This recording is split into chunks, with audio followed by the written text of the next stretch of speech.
Live from Los Angeles, you are watching Midnight Movie Talk here on this Thursday, aka Nope's opening night. By the way, I'm Eric Weber. Thanks for joining the channel as we talk tonight live about your reactions to Nope, the latest Jordan Peele sci-fi spectacle. Before we get into the actual thoughts on my second viewing, I do want to mention this big story that Oppenheimer, which is, of course, as you guys know, the very next film from Christopher Nolan, coming out next year.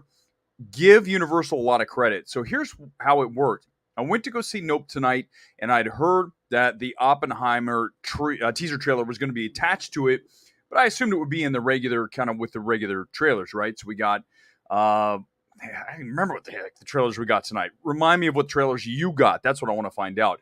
But after we got through the trailers, I'm like, okay, where's Oppenheimer? So Universal physically tacked the trailer, the teaser for Oppenheimer onto the film. So basically you get Nicole Kidman and then you get Here Comes Nope, and then instead we get Oppenheimer. So let me pull up just the synopsis for those of you who don't know about Oppenheimer. Let's go. IMDb's got a really good little summary here about what the film is. Okay, so Christopher Nolan writing and directing, no surprise, 2023 biopic about the father of the atomic bomb, J. Robert Oppenheimer. Frequent collaborator Cillian Murphy stars as the titular theoretical physicist who designed the bombs that devastated Japan in 1945. You've got all kinds of huge stars in this thing. Emily Blunt, Matt Damon, Robert Downey Jr., Florence Pugh, and of course Cillian Murphy. So the trailer is essentially, the teaser is really short. Obviously it's a teaser.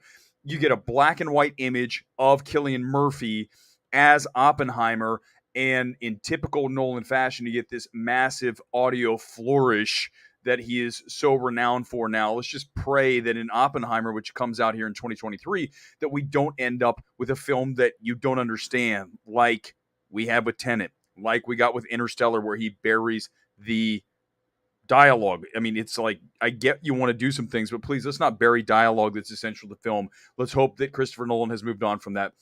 All right, so let's talk about that. If you saw it, give me your thoughts as well. Short, sweet, black and white, Cillian Murphy. That's basically what you're getting from Oppenheimer, along with a countdown, which is kind of cool. Like literally hours, days, minutes, all this across the bottom of the screen. Pretty cool. All right, so Nope, second viewing thoughts. Reaffirms everything I thought about it the first time around. The star of this film is Keke Palmer, who steals this. She is absolutely electrifying, so much personality. And from the technical aspect, it's Hoyt van Hoytema and his cinematography, coupled with the sound design, sound mixing. Now it's just sound to the Academy. These are the elements of the film that are on fire, that make Nope everything that is you want out of a cinematic journey. Okay, that's what I love about the film, is when a technically dialed in film arrives, I'm going to be on board with it 90+% of the time. Now, I will admit to you, as I've said here on Tuesday when we discussed it initially on my first thoughts, that the screenplay does not fully gel the way that I believe Jordan Peele hoped it would. I do think that it's good enough and certainly accessible enough as kind of this Close Encounters of the Third Kind. People were saying Jaws. I got it the second time with Jaws. I understand. It's obviously a carnivore hunting people. I get it. I didn't feel Jaws as much as some people. I feel like that's just a thing, and I understand Universal. I get it. But it's just a very unique vision, I think, even though it is reminiscent of other films. This is why the film works for me, because the technical married to a solid screenplay and one that always keeps you guessing is why I'm in on Nope in the second viewing. Here's what we're doing tonight. We're getting your thoughts on it, because ultimately, you know my thoughts on the film. I really like Nope as a technical play, no question about it. I want to know what you thought of the film. Do you think this is a mainstream accessible film? I maintain this is his most accessible film, more so than Us, more so than Get Out. And I think that I know some of you don't believe that. I want to know why you don't believe that the average moviegoer can watch Nope and pretty much get what's happening. Now, this is the part we're going to talk about too. The beginning of the film, and we know going throughout the film with the sitcom. Okay, that's all I'm going to say. If you haven't seen the movie, let's try to keep the spoilers to a minimum. The sitcom aspect of it, And what Jordan's trying to do with that, I would love to have an in-depth conversation with him about that. I sort of get what he's doing, but I don't think it fully intermeshes with what the film ends up as. So that's my issue with the film. Give me your thoughts on it. Let's get to it. But I do want to mention this as well before we get into the comments from you tonight on Nope and on Oppenheimer and on expectations for Nope box office wise. Let's talk about that for a moment. So right now, I think we're looking at, when you look at the previews and you just go to your wherever your local app is, AMC, Regal, look for shows tonight, and you're going to see really good sales. Okay, solid sales here in Los Angeles, no question. Here at Burbank, I will admit this: we're in Los Angeles. We're full of cinephiles and people that work in the entertainment business. So it's not always the best judge of how a film's going to perform if I just look at Los Angeles. I know I'm here. I get it. But we get a little myopic, right? It's all about the entertainment business out here. If you live in Dallas or Miami or Dayton, Ohio, my hometown of Columbus, wherever you are, not quite as much. So we've got to look at those sales as well. That said, I had a person who follows me on Twitter send me the sales for Dallas, and they look really strong. I think this will do well in the metropolitan areas. We are very much aware that that is where the majority of hardcore film fans are. But I do think that the marketing for this film, the awareness for this film is strong enough, and the word of mouth should be solid enough to push this number to 60 or above. Now, when we compare it to Us, remember, Us opened with 71 million. Let's pull it up and have a look at it. This was a film that opened up back in 2019. It feels like literally, right, like 7 years ago. 2019, March, okay? And it opened with 71 million total for the 3-day weekend. Okay, that is the record for Jordan Peele. Can this film get to 71 or above? I say it can, because there's not much else out there that feels fresh or new right now, right? What else out in the marketplace is something that is demanding of your attention, that is really appealing to a moviegoer? Everything's already been seen at this point, right? I mean, everyone's seen Maverick. We know that multiple times. Most people that wanted to see Elvis have seen Elvis. Black Phone is pretty much at the end of its line. Forgive me. And then you have Where the Crawdads Sing, but come on, I mean, even though I like the film, that's not a big film. That's why Nope should do well. We had really nothing last weekend other than Thor weekend 2. Okay, Thor's still kicking around, but it's dropping by the day. We know that.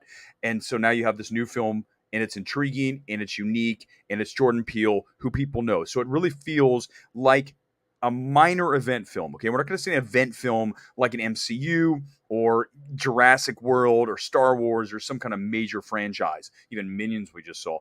But Jordan Peele's a brand, right? We can agree on that. So if that's the case, why can't this get to 71 or more? Okay, let's do that in the comments. We'll get to it in 1 second. I do want to mention one more thing before we go to your thoughts here on this Thursday. New show alert. I shot a show today with my good friend Scott Menzel. Scott and I have known each other here for the last few years, and I think we have a really interesting dynamic when it comes to discussing films. So in the next 24 hours, I'm hoping you're going to be able to lay eyes on what we did. I will say this: it was done and will continue to be done as a loving homage to Siskel and Ebert. I grew up with Siskel and Ebert. I love the show. It's really why I'm here tonight with you. And to have a chance to do a show very much like At the Movies with Scott, someone that I respect, is an honor, and I'm very excited. I can't wait for you guys to see it. That's coming up very soon. I would look for it in the next 24 hours. Follow me on Twitter. I'm sure you already follow me on Twitter, but that's where you're going to find out, okay?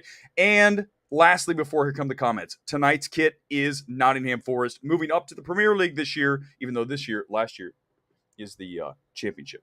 I love these badges on the side. The championship badges, Sky Bet. Just don't waste all your money on betting. That's basically, we're going to advertise it, but watch out. You could get suckered into betting. Comment time. Here we go. On this Thursday, let's get into it. If you haven't seen the film, let's try to avoid spoilers. We can just say the sitcom aspect. When I say that, you guys know what I'm talking about if you've seen it. The sitcom aspect of Nope. Does it work in the finished product? in the final completion, when we get to the end of the third act, do you believe that is essential to the film? And if not, I wonder what Jordan was doing with that. That's my question here tonight. Also, Gavin, in 1 second, I'm getting your comment. Also, did you guys figure out the character that I would remove from the film? That's the other thing I had for you. When you watch it, which character would Eric eliminate, extract from the film, and possibly make it better? Gavin, didn't like it. 40 minutes too long, took forever to get going. Characters were lacking, story was messy. I was bored throughout. But Gavin, okay, awesome. Your subjective opinion, we're all subjective on this, no question. But did you at least appreciate the tech on this? From Hoyt's cinematography to the sound design, that is top shelf stuff. It's not just even when I say sound design, right? It's not just the noises that are emitted from what happens, right? That scene is, I mean, next level. There's speakers I didn't know existed inside of either of the theaters that I've seen this thing, both IMAX. There's speakers there. Sound was coming. It sounded like it was coming from literally the row behind me, but it was literally locked into the film. If you're not a fan of those two things, then we have a problem. Okay, we'll start there. Build with what's good, and then I understand with the screenplay. There are some issues, and I will cede that to you, as I say often. But I love the take. Good stuff. Thank you, Gavin. Again, come at me and let me know about that sitcom. Did the sitcom work? Did the sitcom aspect work? I don't care what anyone says, Marvel227, good evening. I love the film. Peele is incredible at building tension, yes. And suspense, yes. And he got me many times with the jump scares. The brother-sister dynamic was brilliant, worked great. And, hold on. Also remember when you said there's a character in the film you felt wasn't really needed. I figured it out around the end of the film. I'm not sure I can say who it was. Tell me who it was. It's fine. We can just say who the character was, okay? We can say I don't know if you know, because at this point I think you might have the wrong character, but it's fine. Good, I love it. Great take there. JT, trailers got in front of Nope. I was just asking this. Thank you. Don't Worry Darling. I didn't get Don't Worry Darling. Interesting. Wait, did we? No, I didn't get it. I heard it was there for a lot of you. I didn't get Don't Worry Darling, the new one. I got Halloween Ends, I got Beast, and we got like two others. See, here's the thing about trailers. They're not universal, pardon me, to every single theater. It's different by chain. It's different by showtime. I've seen it happen where like the Dolby trailers are different from the IMAX trailers in the same night. So I'm just curious, what were the films that you got? Thank you, JT. And I know you're in, I think, Jersey. So those were those. For me, again, we all got Oppenheimer because it's literally attached to the film, which is really interesting. I like it. Very much like, and I sent the tweet out just a little bit ago, very much like what Fox did when they were Fox with Logan and Deadpool 2. Remember the Deadpool 2 trailer was tacked on? So it's right there. You already have people locked into your film this weekend with Nope, so why not show them a little bit of Oppenheimer? It's a really smart and cagey studio play. Gone Girl, my biggest problem with Nope is the script. Agreed. And a lot of the scenes don't flow smoothly onto the next. Cinematographer is nice as well. And the sound design, yes, those are the two best things here. Overall, I liked it, but I was disappointed. You're not alone. Some people feel the same way. People either really love what Jordan Peele does as a filmmaker, and I do here, okay? But I will, again, cede the fact that this screenplay is not perfect, and it doesn't fully gel the way that I think Jordan wanted it to or had designs to. That goes to ambition. And when you're ambitious about anything, right, in life, if you're super ambitious, there's always going to be a chance it's not going to work. If you're conservative, the chances are that it'll probably go better. I mean, look, we do this show live Sunday, Tuesday, Thursday, unless there's a screening on another night. Sunday, it's live. You guys have seen the mistakes are fairly obvious, but we are doing it live. So it is more ambitious than someone who is going to tape, stop, edit, right? In that case, it can be perfect because you're conservative. I'm not saying, but technically right? Okay, so when you're ambitious, like Jordan Peele here with the film, let's bring it back to that, you're going to take a big swing, and sometimes you will not fully connect with the ball, and maybe it ends up on the warning track. Maybe it's a pop fly. It's not a home run grand slam. And I will say that Jordan Peele, we can say one thing, he is absolutely ambitious. Doesn't mean it always works, and I don't think it fully does here. But the filmmaking to me, and Hoyt van Hoytema's cinematography and the sound design, I think Michael Abel's score is good, not great. I would love to hear a score for us. I keep saying us. Nope. That is more electronic. There's a few flourishes of it, some cues of what I'm looking for, but it's not rooted in electronic sounds. And I always bring it back to Micah Levi. Whenever I talk about scores, I always am going to say Micah Levi because she is she or he? Okay, let's just say they is unbelievable as a score. The talent that is emitting from Micah is next level. And when you hear that, you're just like, okay, I want to hear Micah's score on Nope. I think the film's even better, right? And by the way, little insight for you. Source told me this. This is something you'll never hear anywhere but here on Midnight Movie Talk. That's what you get out of this show. Source tells me that a lot of test screening cuts of films, if you guys don't know, the test screening is raw, as you can imagine, but typically the score's not done. So filmmakers are able, because it's a test screening, to mat scores from other films onto their test screening film. When I saw a test screening one time for a film, I'm not going to tell you what it is. I'll probably be breaking some kind of law, but they used the Drive score. They used Cliff Martinez's Drive score in there. Guess whose scores they use all the time in test screenings? And this was told to me by a source that I trust. Micah Levi. These are the things that I love hearing because it reaffirms that I have some idea of what I'm talking about when I see talent and what's good or elite, is that Micah Levi's next level. So there you go. The directors know it as well. So yeah, Jennifer, welcome back to the channel. You haven't seen Nope. Go see it, really. I mean, listen, the worst thing about Nope is that you'll be challenged by it and maybe it doesn't fully work for you. But I'd much rather you guys be challenged by a film or at least think about a film throughout, such as Nope versus Mrs. Harris Goes to Paris, a film that if I didn't talk about before quickly, I think I mentioned in like 30 seconds how much I feel about Mrs. Harris Goes to Paris. It is so unbelievable and so phony as a film that, and you know exactly what's going to happen throughout the entire film, Mrs. Harris Goes to Paris. I understand it's not trying to reinvent the wheel, but I would much rather sit through Nope, where you're challenged and things are attempted that maybe don't fully come together in the way that the director intended, but it's still also not a total flop and it doesn't crash, than Mrs. Harris Goes to Paris, which absolutely turned me off and was incredibly dull because I could tell you from frame one every single character's play and where they're going to end up and be right about it.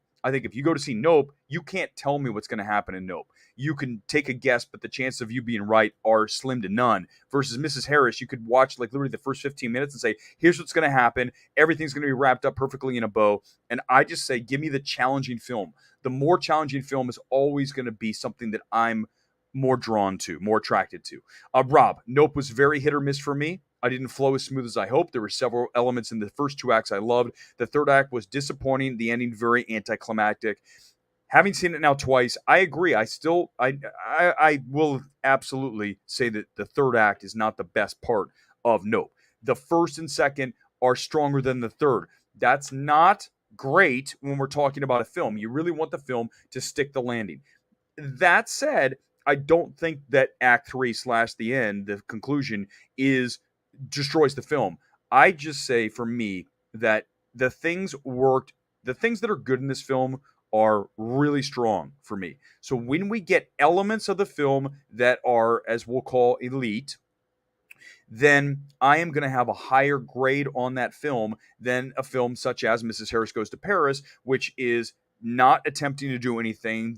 There's nothing really elite about it, unless Leslie Manville's good, but not like something that I would say, wow, this is an awards performance. So when we talk about films that don't have those moments or elements that are elite or next level, award worthy, whatever you want to call it, then the grade is always going to be lower because we're not pinging the top of the meter in any one category or element of the film. And because of that, Nope pings the top for cinematography, sound design, Keke Palmer. There's three things I just listed that are exceptionally great. So when you have that, you already are going to get a higher score from me because you have elements that are at the top of the scale. Does that make sense to you guys? I hope it does. So again, Elements are really important to me. I understand overall cohesive vision is as well. That's why it's not a 10 for me. I actually had it at a 9. I have no problem with an 8, anywhere in that range for me because of the tech. The tech is so great. Rob again. We already did you. Sorry, Rob. Let's go back. Nope was great, not good. As Get Out, still enjoy it. Scary, crazy, had some funny moments. JT, yeah, I mean, I here's the thing. I'm not as huge a fan of Get Out as some of you. It's been a number of years since I've seen it. Was that 17? So we're talking at least 5 years now since I saw Get Out. I do like Us more than Get Out. I obviously recall Us better. It's 3 years old versus 5. Um, I think that the more ambitious the film in scope, especially, then I am going to have a higher grade on it. The scope of a film is very crucial for me. And when you look at a lot of the films that I grade high, the scope is large. The Batman, go back, look at a film like Ad Astra. You look at, obviously, Parasite. I mean, talk about an ambitious film. Parasite. Now, I will easily admit that Parasite works overall as a story cohesively and everything flows perfectly from it, much more so than Nope. But what is Parasite? Super ambitious in screenplay, in world building, in everything. And the elements of Parasite are blasting the top of the meter, right? I mean, it's blowing it out. So that's a perfect film, essentially, for me. That's a 10 out of 10.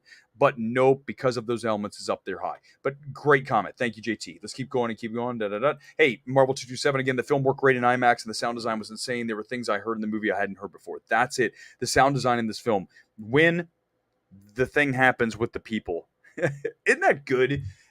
Listen, if there's one thing you should bang the like button here for right now is that I do not give away films. You have to be very adept at skirting around actual plot points. So, like I say, the sitcom aspect. You're like, well, what's that? Well, okay, there's a sitcom aspect, but I didn't say what the sitcom is, who's in, or whatever. That's important when we do this. Gone Girl. Speaking of the sitcom, the scene with the sitcom, you know the scene I'm talking about. Yes, we do.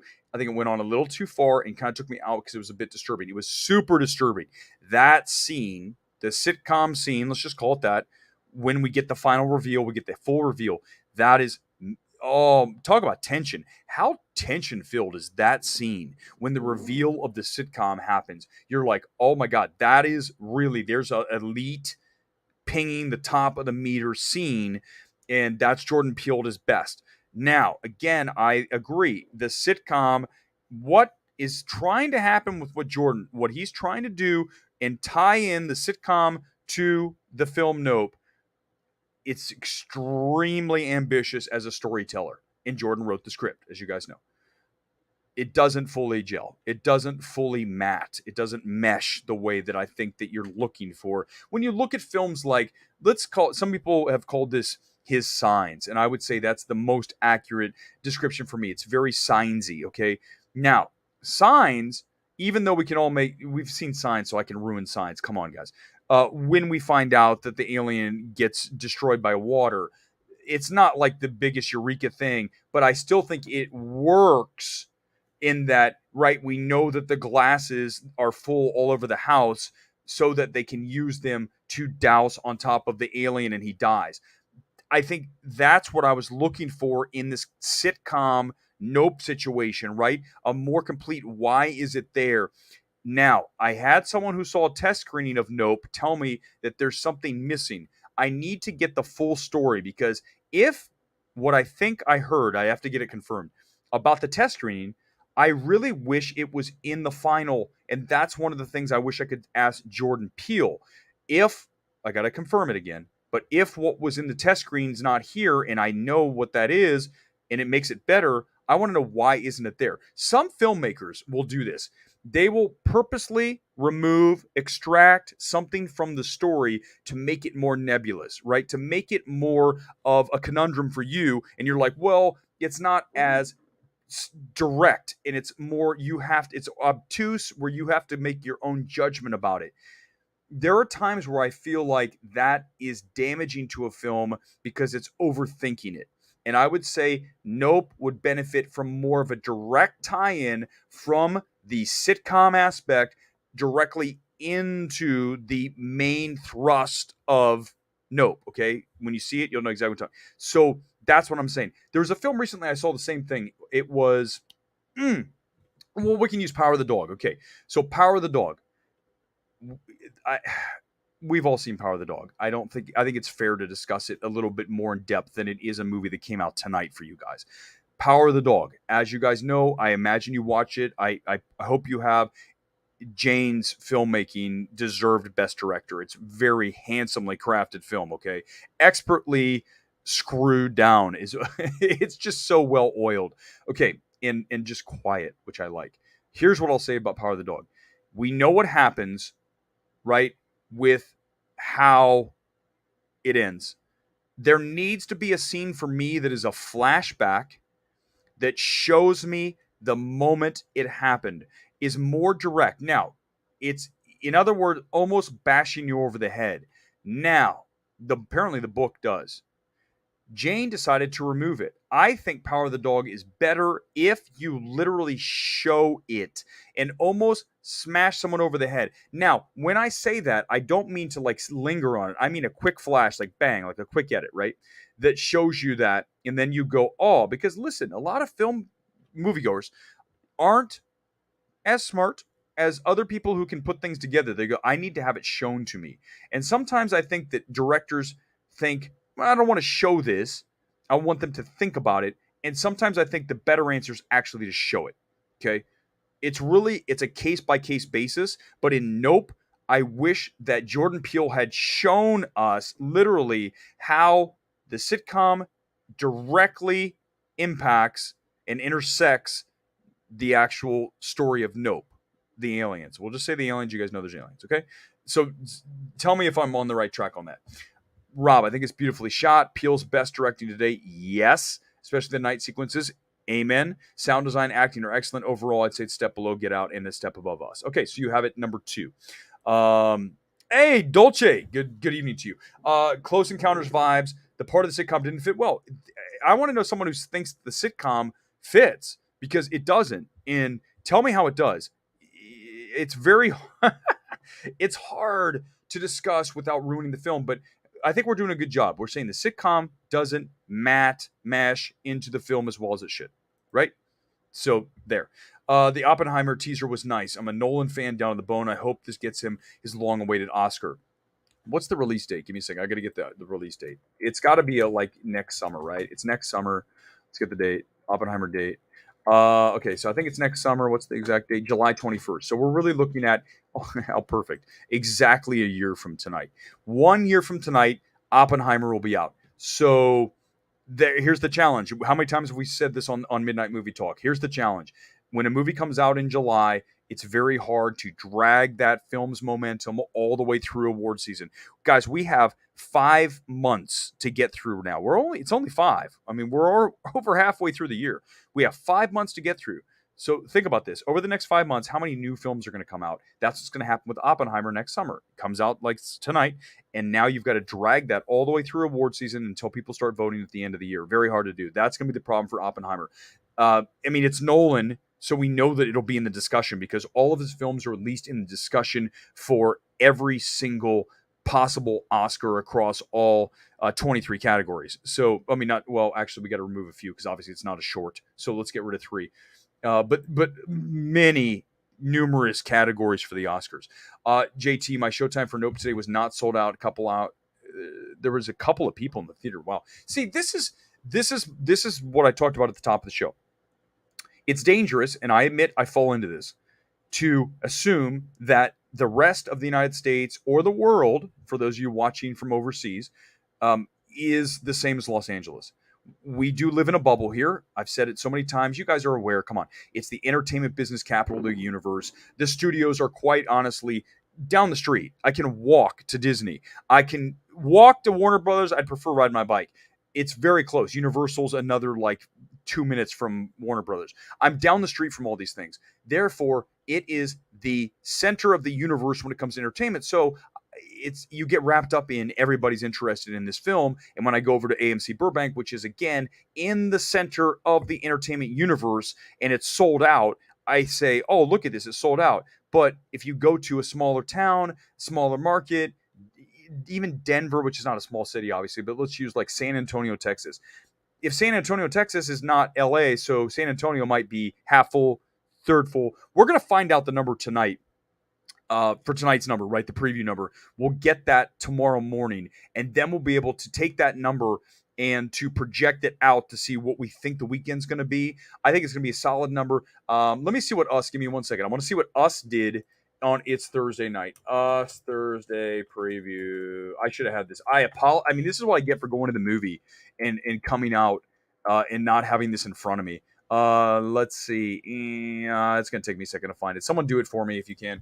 I want to find out what the preview number was, because if we get an idea of what us's preview number was, then we'll have an idea of what this thing's going to do for the weekend. I think it gets above 60 for sure, the film. Can it get to 71 or higher, which is above us? We'll find out.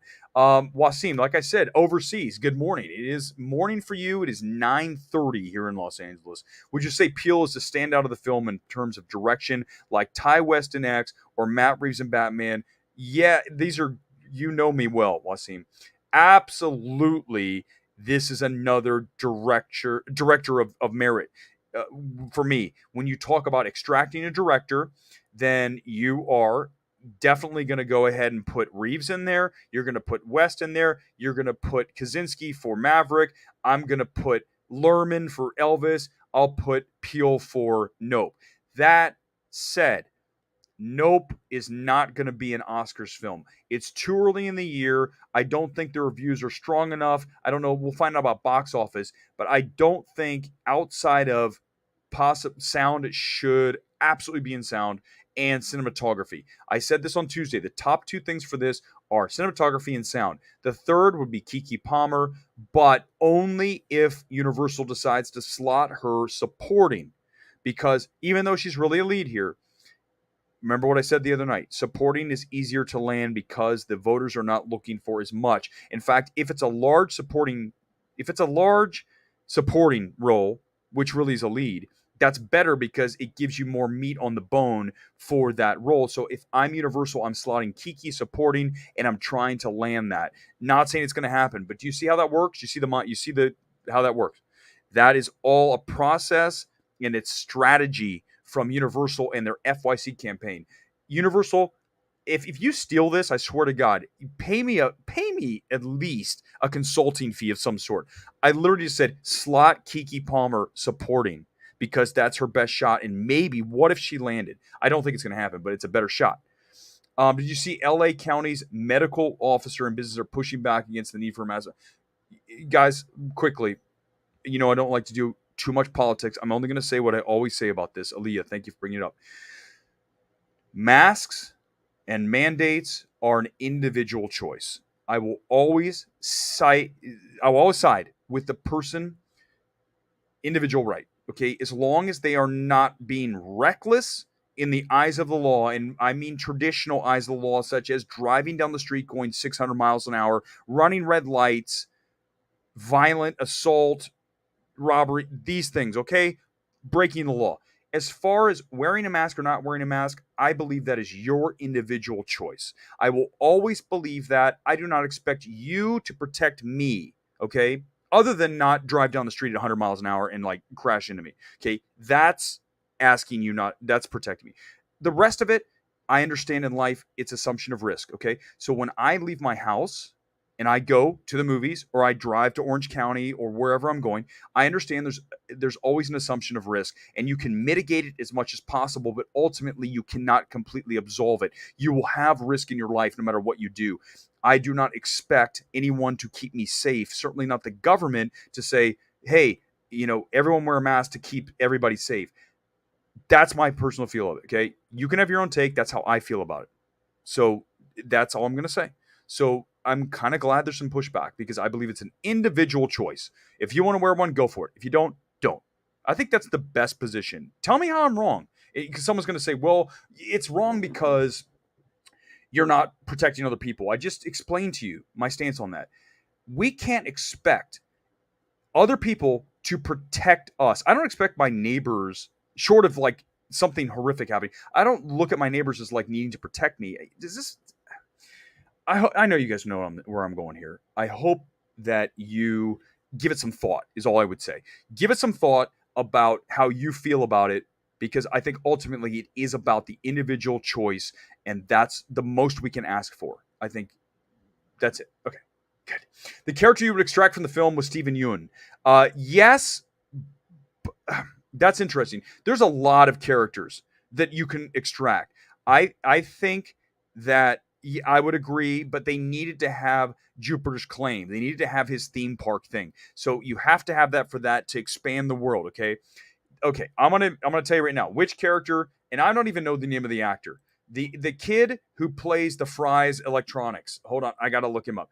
I think that even though I understand why that character's in the film, okay, I'm gonna get the actor's name. Give me just a second. I don't know if I've ever seen him before. The kid who plays, okay, Brandon Perea. Let's see what else he's done. Hold on, let me pull it up. Here it is. I'll share. Share the screen. What are you looking on your computer? Okay, here we go. So this is Brandon Perea, and by the way, it looks like Brandon's like in good shape. Look, Brandon's like all jacked there. Uh, good for him.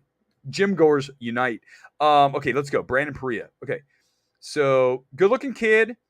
Um, I don't think he does a bad job. Okay, let's see. Here he is. Let's see what he's in. Oh my gosh, look at this. He hasn't done a whole lot. Okay, short. Let's see if you see something. The OA. When it comes to TV series, guys, I'm not like totally on that. So he hasn't done a whole lot. I don't know what delivery was. A short. Okay, so Nope's really his first thing.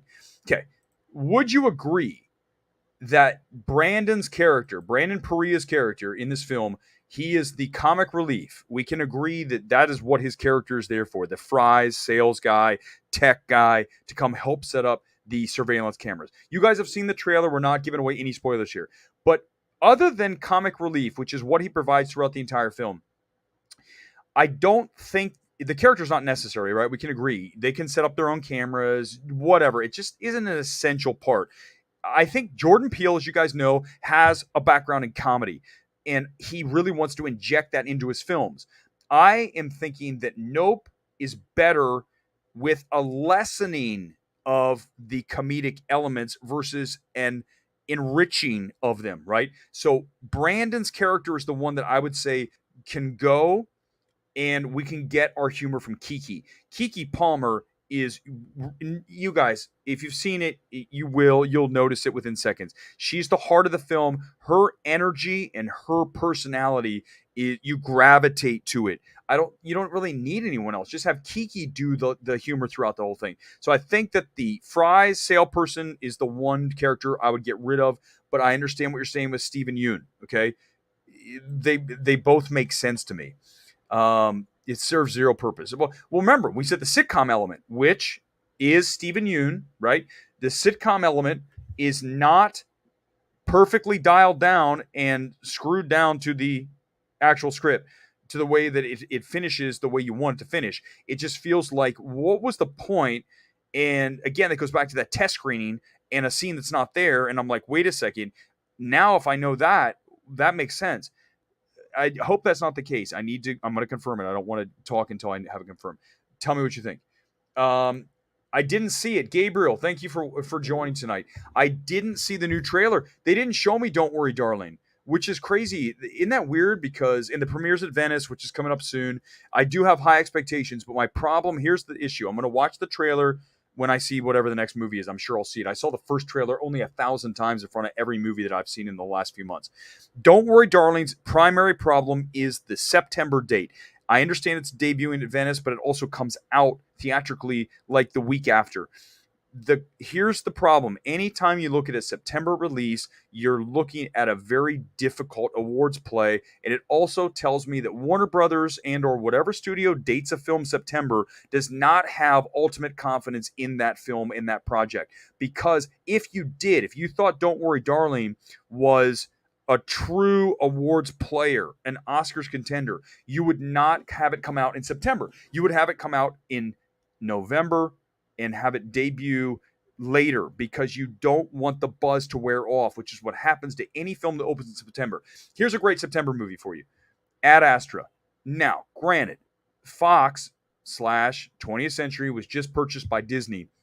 So they didn't really know what to do with that Astra. Came out in September and it did not do well. And because it came out in September, it had no shot of awards. It didn't do well at the box office. It did okay, I guess, if you go back and look at the numbers, but for a big Brad Pitt film, it wasn't. But if you put that film later, maybe it has a shot. So that's the problem. The release date of Don't Worry, Darling is why I think my expectations are tempered on that film. Drew, I'm going to see IMAX, Nope and IMAX in Providence, Rhode Island, right? I used to live in Boston, so I know it well. Less than 25% of tickets sold for 7 p.m. and 10 p.m. showings tonight, tomorrow, small market. This is the intel I need, Drew. This is the intel I need because, again, when you compare it to New York, LA, Chicago, it's hard. And I've got to always remind myself, Maverick's different, okay? Let's use Maverick example. Maverick's a film that's going to play everywhere perfectly. Or even like Crawdads is going to play better in red/small markets than it is in the metro areas. Nope is going to play better in the metro and probably worse in the sticks, right? We can just admit that because it's a more refined palette of a film. It requires the viewer to do a little bit of work when they're watching. And I think that that's the primary problem with the film for people that are in smaller markets. They're not as dialed in. Look at universities. Anywhere there's a university, big city, these are the markets that are going to do well because college kids go see things like Jordan Peele movies. Like that's an event for them because think how many film students are out there or just in general. When I went to Ohio State way back when, we used to go to the movies and we would always pick like the cool film. Nope is a cool film. We can agree on that, right? So college towns will do well, metro, giant, big cities, but the question is Providence, which is not like a sticks. It's not the sticks, but it's also not New York, LA, Chicago, San Francisco.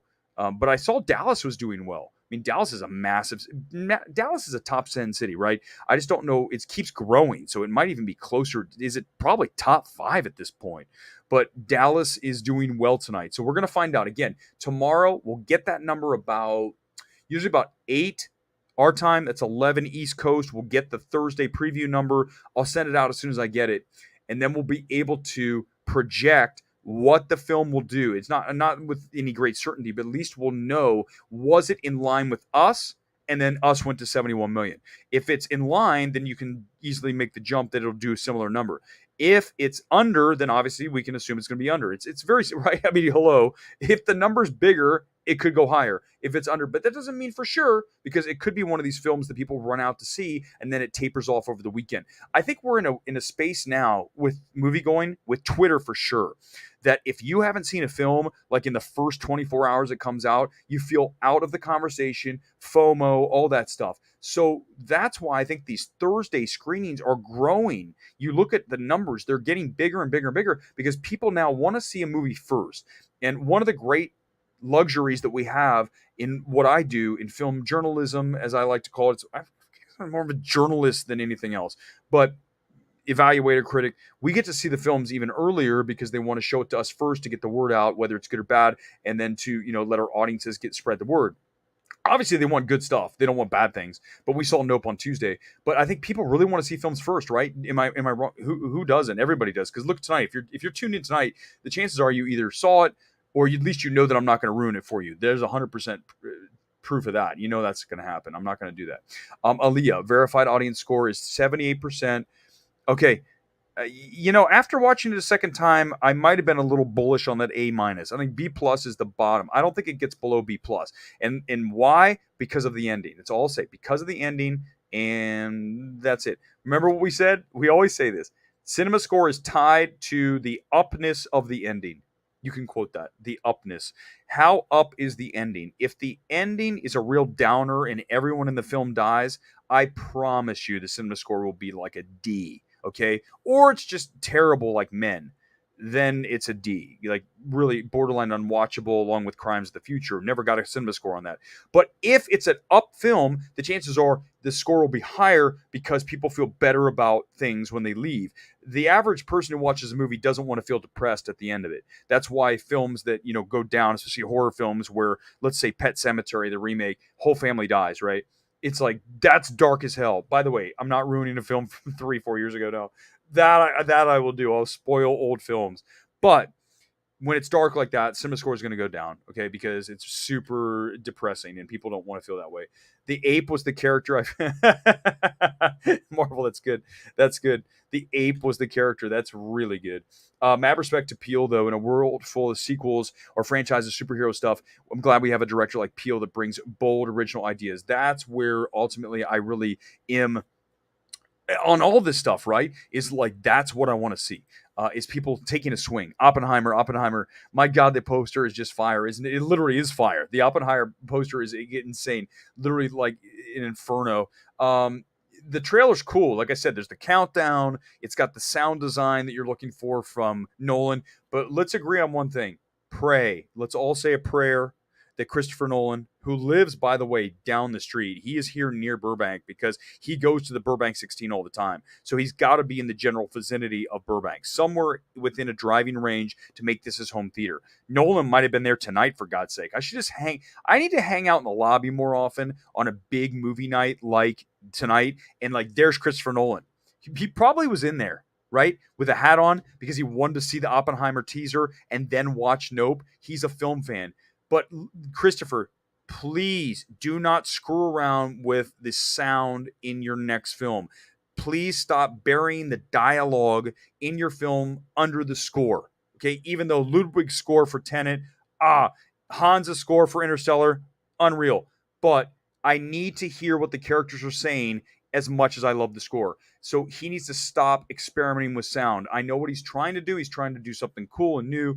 The problem is you can't do it with a film like Tenet, where you really have to know what's happening. And Interstellar, same thing. Interstellar is a very heady film. You can't be burying the dialogue underneath the score.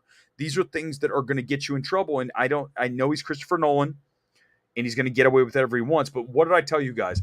I will be the guy who the studios hire, play the bad cop, and go in and say, Christopher, you got to bring the dialogue up. You got to bring that up higher in the mix because I can't hear it. And he's like, well, I know that's what I'm trying to do. And I'm like, I get it. Christopher, I'm with you. I understand what you're trying to do. It's just not working. And the average person who watches the movie is like, what the hell's happening? I can't understand what is going on because the score is louder than the dialogue. Right? And then Christopher Nolan would punch me in the face and I would collect my fee and I'd walk out. But you have to have someone who has the guts and has the knowledge to know what works and what doesn't work and to go up and say that. And I will absolutely go ahead and say, put me in that role. I will do that because someone has to do it. Someone needs to tell him he does that. They should do the Don't Worry Darling trailer in Dolby today. Did they really? I didn't get it in IMAX. And I watched all the trailers and I didn't see it. But again, my problem with the film, my issue is the fact that it comes out in September. Drew, Providence does have lots of universities, right? University of Providence, University of Rhode Island's, I think, nearby. Brown, there you go. You are, yep. All within 15 minutes. That is weird. That's interesting. That's not a good sign. It's going to be kind of crazy where we end up on this because you got to remember that this is a situation where it's going to be a wild card. I mean, we're not going to know. No one knows for certain where this film is going to go. It feels like the kind of film that could either open at 50 or at 75 or maybe even push. It's going to come back to word of mouth. It's going to come back to, here's the thing. Let's go through the positives quickly. The positives for this film are the marketplace is emptying out of original films. This is the only film that opens today of any import, right? Because you talk about, there's a small documentary which I really like called My Old School, which, by the way, actually comes out tomorrow in New York. So if you're in New York City, go check out My Old School. We'll talk more about that as it gets wider because it's hard to talk about a film when no one's seen it. But there's nothing. So when there's nothing, your film has a captive audience / marketplace, and it should be able to capitalize on that. And because of that, I think that Nope can push a big number here, above 60, maybe as high as Us. Who knows? Maybe we get higher. It just depends on where this goes. Certainly tomorrow, Saturday, Sunday. How will this hold? Because the Thursday night number, even though we're going to get it tomorrow morning, it won't be a true indicator because we don't know obviously what's going to happen over the weekend. We'll get that cinema score tomorrow, and then you put it all together and you're able to have some idea of where it's going to go. But I think that it's an absolute wild card. So projecting what this number is very hard to do. Wasim, I remember Fences, Viola Davis was co-lead, yet one for supporting. Exactly. Dev Patel was lead for line, nominated for supporting. So here's the point, exactly, is that when you have a performance and you're very high on it, you need to ascertain what is the best path, optimal path for you to land a nomination, number one, and obviously a win. But let's just start with nomination, because a nomination a lot of times is the win, just getting your name nominated. So if we're looking at Keke Palmer from Nope tonight, when you watch it, she's clearly a lead. Daniel, Keke, lead, Coz. But if you want to, as a studio and you're smart, you can, and you're savvy, you're going to go ahead and take Keke and you're going to slot her supporting. So when you send out your FYC for your consideration ads, you're like, for your consideration, best supporting actress, Keke Palmer, Nope. And people go, oh, we're making her supporting? Oh, I understand. I can do that. She was great in Nope. Let's put her there.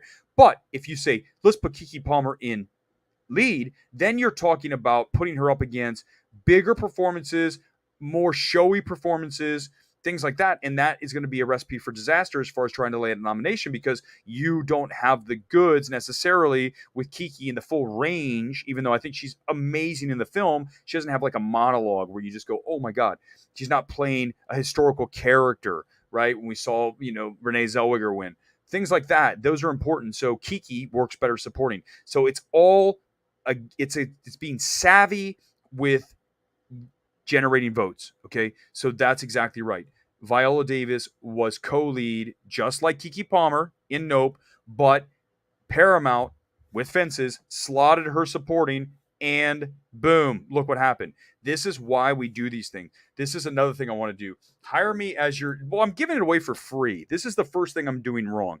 I'm literally, if someone at Universal wants to flip on MMT, they're getting all of it for free. And then they're going to go into the meeting tomorrow, because this show makes you smarter, okay? They're going to go into the meeting tomorrow and go, hey, what if we slotted Keke supporting? Maybe we could. And they're like, oh my God, Janet, that's the best idea. Random name. Janet, what a great idea. You're promoted to head of awards at Universal. And I'm like, but I was the guy. It'll happen. Eventually, one day it's going to happen. But for now, I'm giving it away for free. It's like stock picks. Come here, get your information, and then steal it. But you know that the source is here, so whatever. But if I see some of you tweet that tomorrow, I swear to God, I'll beat you to it, and I'll call you out if you steal that.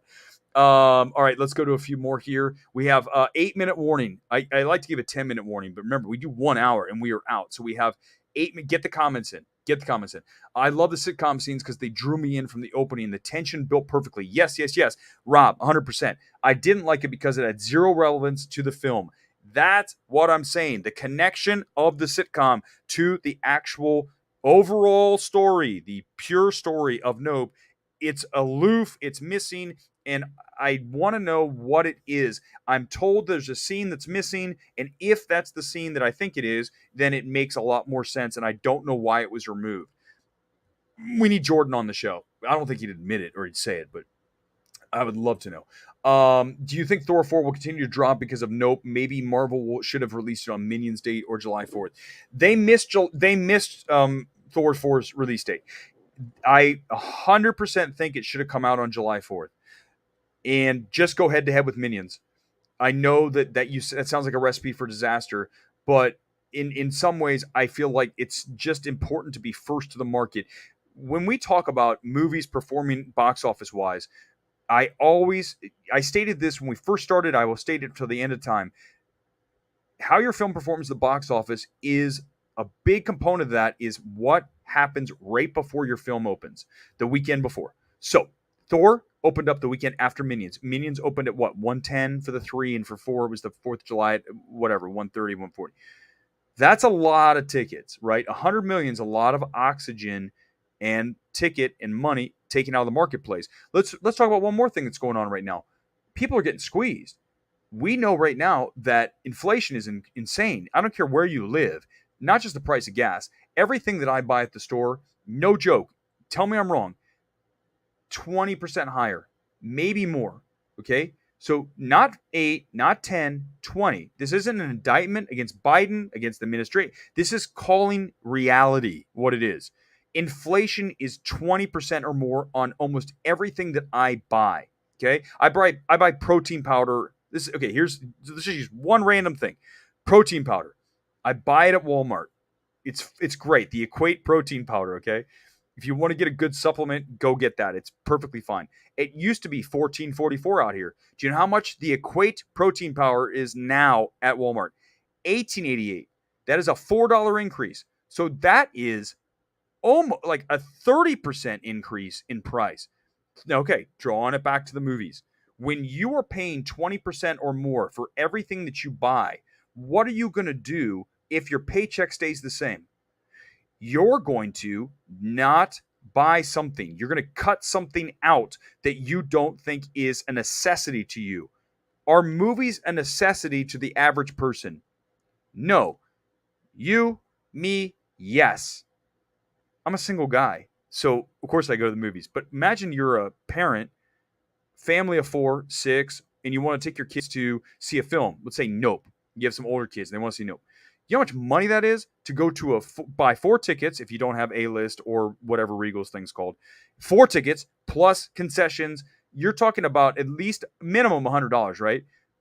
Okay, so if you are hurting financially, are you going to spend $100 to go see Nope, Minions, whatever the film is? Or are you going to take that $100 and go buy groceries? That's where we're headed. So as long as this inflation stays high, we need to start worrying about people and disposable income, because if it goes, so goes a portion of the audience. And pulling it back into Thor, as soon as someone goes to see a movie and you don't go all the time, are you going to go right back? If you go to the movie like every 2-3 weeks, are you going to go the following weekend? No, you are. I am. But the average person is going to go, no, I just saw Minions with my family. Thor, I'm MCU. I'm fatigued. I'm over it. I'd rather not see it. That's what's going to happen. People are going to make choices about their budget that are going to affect films going forward. So it's imperative that you land your film in a spot where there is not as much competition, and or something didn't just open that sucked all of the oxygen / cash out of the marketplace. Does that make sense? Because that is something you got to think about. This is bigger idea stuff. And I love to do that too, by the way. As much as I want to talk about nuts and bolts of films, I love to talk about ideas. Like we talked about the COVID and the masks earlier, okay? I love to have conversations because we need to have conversations about things versus just saying, this is what it is. I only believe this. I love to have two-way conversations. That's why I love you guys and I appreciate you being here. And we have 2 minutes left. 2 minutes. But think about that everything in your life is obviously connected to your money. So if you have less of it, you're making the same and you have to spend more of it on something, then something has to give. You have to make a decision and say, okay, I'm not going to this. And the first thing out of there for most people are movies. They're going to cut down on Netflix. Netflix just lost 1 million subscribers. All that stuff is going to happen when you're crunched financially. Okay. All right, a couple more. Let's see. Fitness with Julian, good evening. What's up, EW? You're right. Some movies watch early simply because of FOMO. Social media really enhanced Thursday's showing, like you said. Thank you. I fully believe that. When we get this number tomorrow, let's wrap like this because we're on the hour. When we get the number tomorrow, Thursday night, tonight's number, tomorrow morning, I'll send it out first thing on Twitter as soon as I get it, as soon as I get the email from Universal. We'll have an idea of where this film's going to go, right? We'll have a number, but I can tell you this, you got to be cautious because of this I got to see it now mentality that is now pervading almost everybody, and Twitter's 100% to blame for that in social media at large, is that people don't want to feel like they're out of the conversation, so they're going to run out to see it. So we might get a larger crowd Thursday, and then all of a sudden it just drops on Friday, Saturday, because a bunch of people that would have normally in the past go to see it on Friday go to see it Thursday. So we'll look at that number tomorrow, Cinema Score tomorrow night, and I will see you back here on Sunday for MMT as we do box office, and we'll get the final number here. I'm hoping for good things. I recommend you see the film. I really like Nope, but ultimately, I'm always going to like a film that challenges you, and I believe Jordan Peele does that with now his 3rd film. I'll see you on Sunday night. Until then, MMT is out.